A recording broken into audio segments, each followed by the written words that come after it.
So I've done enough testing that it's clear to me that most of the posts that I'm making on YouTube are invisible to everybody except myself. That goes a long way to explain why the hit count came down. And this is very sneaky because I experience no signs of censorship. I can see my posts. If I go back to the page, my posts are there. I get no error message. But if I log out of the site and come back, I can no longer see the posts. Again, that is behavior that couldn't possibly be designed with anything other than political censorship in mind. Let's see if I can jam this. I have to point out that I may have been targeted specifically because I had a habit of removing posts made to my posts. But let's be clear about a few things. First is that it was my post.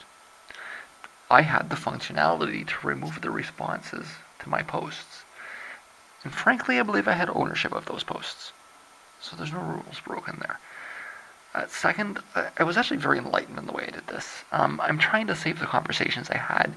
That means plenty of people didn't get deleted. And there were plenty of interesting back and forths.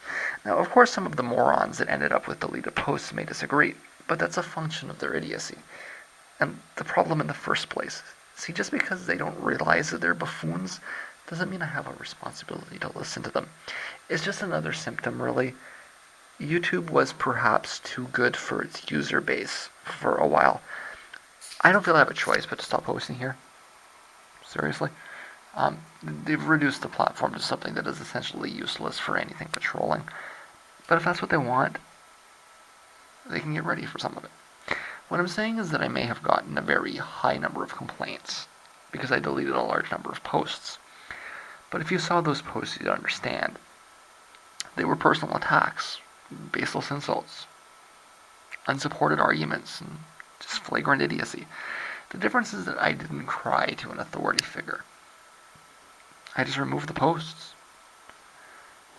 Then, the people that were posting nonsense and insults complained that their posts were being removed, and I'm the one that ends up getting silenced. While they get to keep on posting utter stupidity. So should I have reported them instead of taking matters into my own hands? No. The system was designed so that people could police their own content, and it was actually an ideal way to do it. The owner of the video could decide if they wanted a thread there or not, and if the owner of the video removed the thread, it appeared only on Google+. Then the owner of the thread could decide who was allowed to comment on the thread, and which comments were allowed to stand. This allowed for people to moderate their own content. The anarchist ideal of self-moderation. It's easy to see why I liked it. But people didn't seem to understand the system or said that they should have the right to comment on other people's posts, whether they liked it or not. They weren't able to get the abstraction of personal property rights, so they complained to authority figures who had to step in, and I'm the one that got punished for it.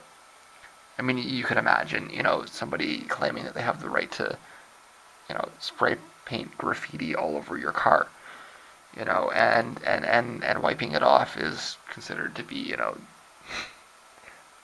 infringing on their speech rights. Well, no, it's your car, right? And so you have the right to wipe your car down. The abstraction was that the post belonged to me like a car would belong to you, and I would have the right to remove graffiti off the thread. But people just didn't seem to understand it that way. It's unfortunate, and they're wrong, but that's just not how they saw it, right? Again, though, it's not a situation where I wish I had reacted differently. It's a situation where I'm learning that this is a bad platform, and that I need to adjust to its failings. The other option was that my content, while it existed, would not have been the pleasant conversations that people became accustomed to seeing my name attached to. Instead, it would have been full of people posting personal insults, back and forth name calling, straw man arguments, unsupported arguments, stupid memes, all the, graffiti that you see everywhere else on YouTube, essentially. And then I would have stopped using the platform quite a long time ago. So it was either that I cleaned these threads up and pissed a lot of people off, or that I didn't use the system at all. And I just have to laugh, right? I mean, people wanted in on my comments because they were high profile enough to be noticed, but that relied on my ability to screen the garbage out. In the end, the garbage I screened out seems to have ganged up on me and has gotten me declared a spammer out of spite. But it wouldn't have had anything worth noting if I had let anybody and everybody go ahead and vomit all over my posts. In the end, I got nailed for using the system as it was designed, and actually succeeded in making it better. While the YouTube comment system has remained a nest of absolute stupidity, if anything, it's worse now than it's ever been. I can't regret that. Rather, I have to point out that I'm a victim of stupidity. But I mean, listen, this is how the world works, right? Where's the alternate history where everybody listens to Jesus, agrees, and goes to smoke a fatty in the park? You're right. We should all treat each other the way we like to be treated. We should all just get along. It didn't happen. Whether any of it happened or not, it's the story. It's a valid point. So I mean, mass idiocy is normal. Intelligence is always persecuted. They hate you when you're clever. The reality is that any other outcome would be unheard of. It would be astonishing, right? So really, I should be content in realizing that I'm lucky that I haven't been lynched yet.